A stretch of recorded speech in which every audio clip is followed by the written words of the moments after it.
সুপ্রিয় দর্শকবৃন্দ, আসসালামু আলাইকুম রহমতুল্লাহি ওয়া বারাকাতুহু।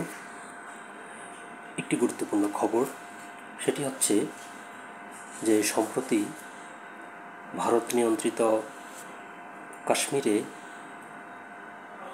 জঙ্গি হামলার প্রেক্ষিতে ভারত এবং পাকিস্তান দুই দেশেরই উচ্চ পর্যায়ে একে অপরের প্রতি আক্রমণাত্মক বক্তব্য দিচ্ছে। তো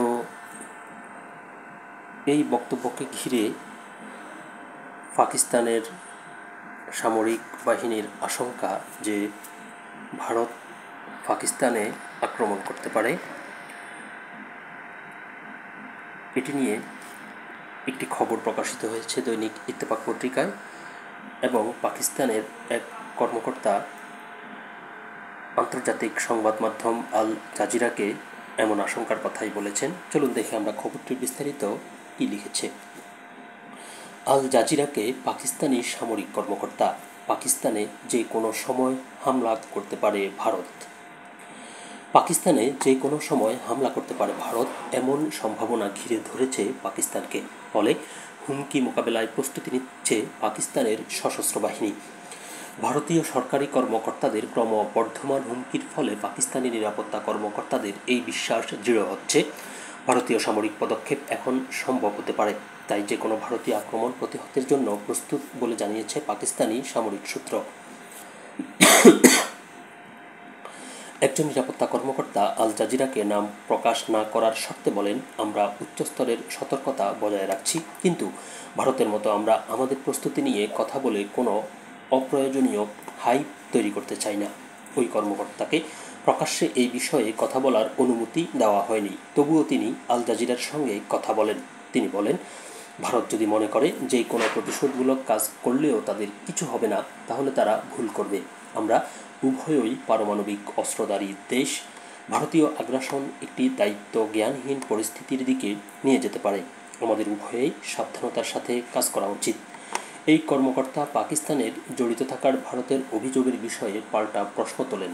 বলেন, আক্রমণটি নিয়ন্ত্রণ রেখা থেকে প্রায় 200 কিলোমিটার দূরে ঘটেছে, আর কাশ্মীর উপত্যকায় 5 লাখের বেশি ভারতীয় নিরাপত্তা কর্মীর উপস্থিতি, এর মধ্যে কি করে দিবালোকে এসব ঘটল।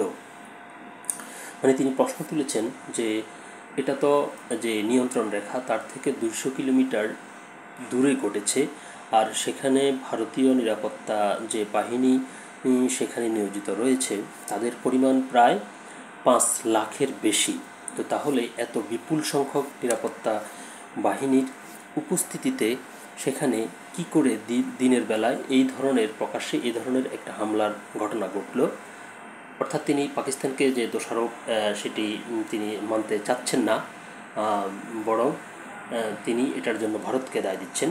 এদিকে পাকিস্তানে সন্ত্রাসী হামলার পরিকল্পনা করছে ভারত, এমন অভিযোগ করেছে পাকিস্তানের প্রতিরক্ষা মন্ত্রী খাজা মুহাম্মদ আসিফ। তিনি ভারতের এই ধরনের বিপজ্জনক পদক্ষেপের বিরুদ্ধে কড়া ব্যবস্থা নেওয়ারও হুঁশিয়ারি দেন। খবর আল জাজিরার। বৃহস্পতিবার প্রতিরক্ষামন্ত্রী খাজা মুহাম্মদ আসিফ জানান, ভারত দেশের বিভিন্ন শহরে সন্ত্রাসী কর্মকাণ্ডের পরিকল্পনা করছে, তার কাছে এমন তথ্য আছে। তিনি বলেন, ভারত যদি সন্ত্রাসী কর্মকাণ্ড চালায় তাহলে পাকিস্তানও একইভাবে জবাব দেবে এবং তাদের ভারতকে এর চরম মূল্য দিতে বাধ্য করবে। এই সংবাদটি আমি যখন পড়ছিলাম তখন আরও অন্যান্য সংবাদ মাধ্যমে খবর এসেছে যে গতকাল রাতেও ভারতীয় এবং পাকিস্তানি সীমান্তরক্ষী বাহিনীর ভিতরে গোলাগুলি হয়েছে। সকালে ভালো থাকবেন, সুস্থ থাকবেন, আল্লাহ হাফেজ।